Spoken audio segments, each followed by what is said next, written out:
What's up, YouTube? What up, friends and fam? It's your boy Kenny Lucas back at it. Another video.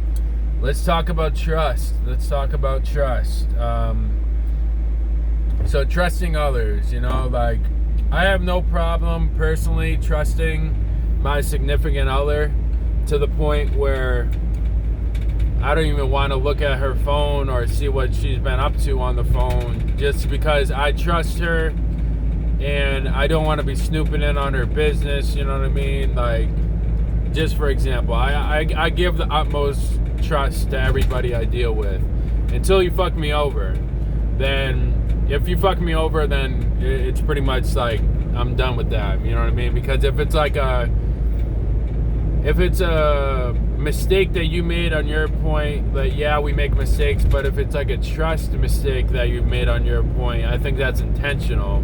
Whether or not you wanted to end a relationship or not, it's a trust thing, you know what I mean? Like, if I can't trust you, I can't fuck with you. But that being said, I do trust people to the utmost, maybe even to a flaw, like I trust people too much sometimes. But I don't really look at it as a flaw, because I feel like in order to be trusted, you have to trust others. You have to trust others blindly.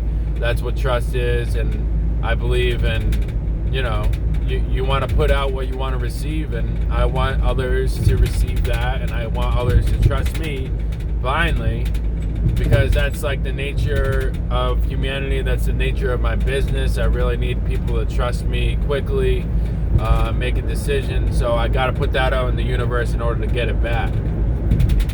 So that being said, it's a practice all around, mind, body, soul, family, fitness, finance, where we have to trust in all these processes. We have to trust that the customer is going to pay, even if they give us some sort of vibe. Like, all these things have to come into play. You got to trust your guys so they work for you. You got to trust you got to trust the process, man. This is a pretty big process. But I will tell you, if you fuck me over, then that's that. You know what I mean? Like, my buddy Kenny was supposed to be coming out here, for example, to help us out. I bought him a flight 4 weeks in advance to come out here, or 3 weeks, or whatever the fuck it was, because it was a little bit cheaper that way. He had to get a surgery and then come out here. But so when flight day came, didn't hear from him at all, and then finally texted his dad, and he's like, oh, Kenny misplaced his cell phone and his wallet. That's why he didn't get on the flight, but he rescheduled for tomorrow.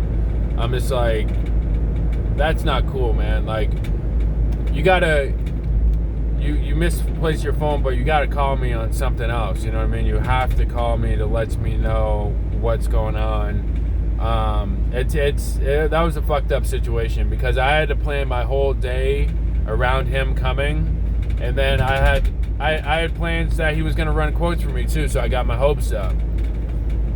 But that being said, he's no longer coming out here. I don't know, like, for me, like, if I have a flight booked working, if I really need a job and I have no money, I'm gonna be on that fucking flight before anybody else, you know what I mean? Like, that's just how it is with me. So when somebody doesn't want to catch on the flight that I bought them to come work for me, then like that's inexcusable to me. And I told him he can come out here if he buys his own flight and gets his shit together, and but other than that, man, I can't be waiting for you day after day because you're losing your fucking cell phone and wallet. Like, you're a grown-ass man, so you need to get your shit together. But that being said, so the whole trust thing, I trusted him to get on that flight. Then he didn't get us on that flight, so now the trust factor is not there, you know what I mean? I can't trust him to get on another flight unless, I believe in redemption. I believe in second chances. Like, if nobody gave me a second chance, I'd be fucked right now. But if he can come up and get his own flight, then yeah, I can work with that. And if, you got to repair these bridges that you burned down, you know what I mean? Like, just has to happen if you want to level up and come to the level where I'm at, where I'm going. just has to happen. You know, the trust thing has to be there. If I can't trust you to get on a flight, I can't trust you to lead a crew. I can't trust you to do a lot of shit that I need you to do. So, okay, so what I've learned from him not coming out here is that I've been looking for something that I have within me, but I've been outsourcing it to somebody else, when really I have everything in my power to do what I needed that other person to do.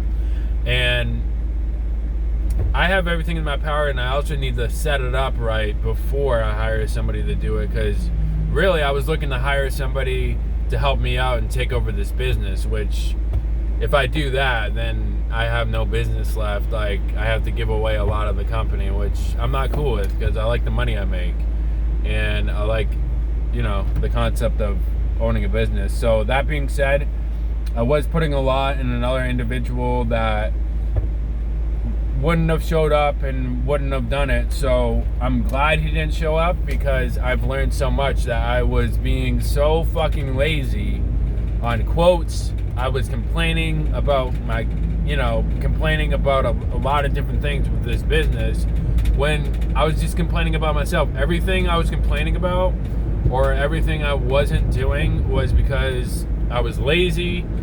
I was just complaining about myself, but I was putting it on others or putting it on different circumstances.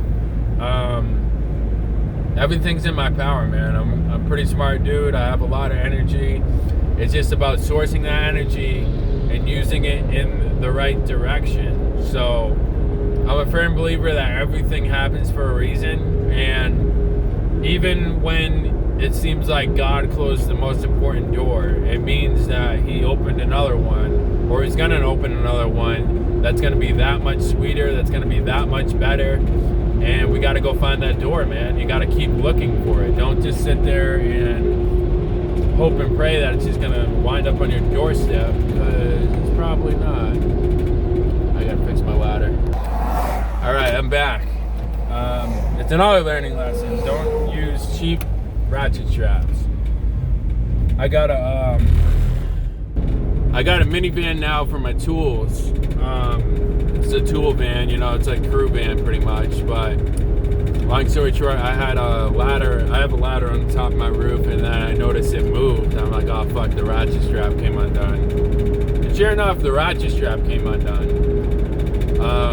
It's one of those cheap orange ones that I got off Walmart or whatever, but if you're gonna be, you know, relying heavily on a ratchet strap, make sure it's a good ass one, because you know, you don't want a ladder falling off the fucking roof. That would suck.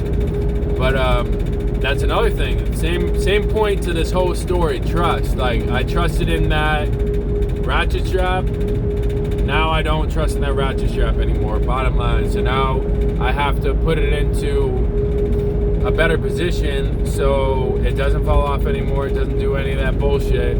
And it's another thing that I've done by myself, just like I'm setting up this home business by myself before I hire others to do it for me. So I had to set that up, and now when my crew's around, then it's not going to happen to them, because it's already happened to me. I already handle it.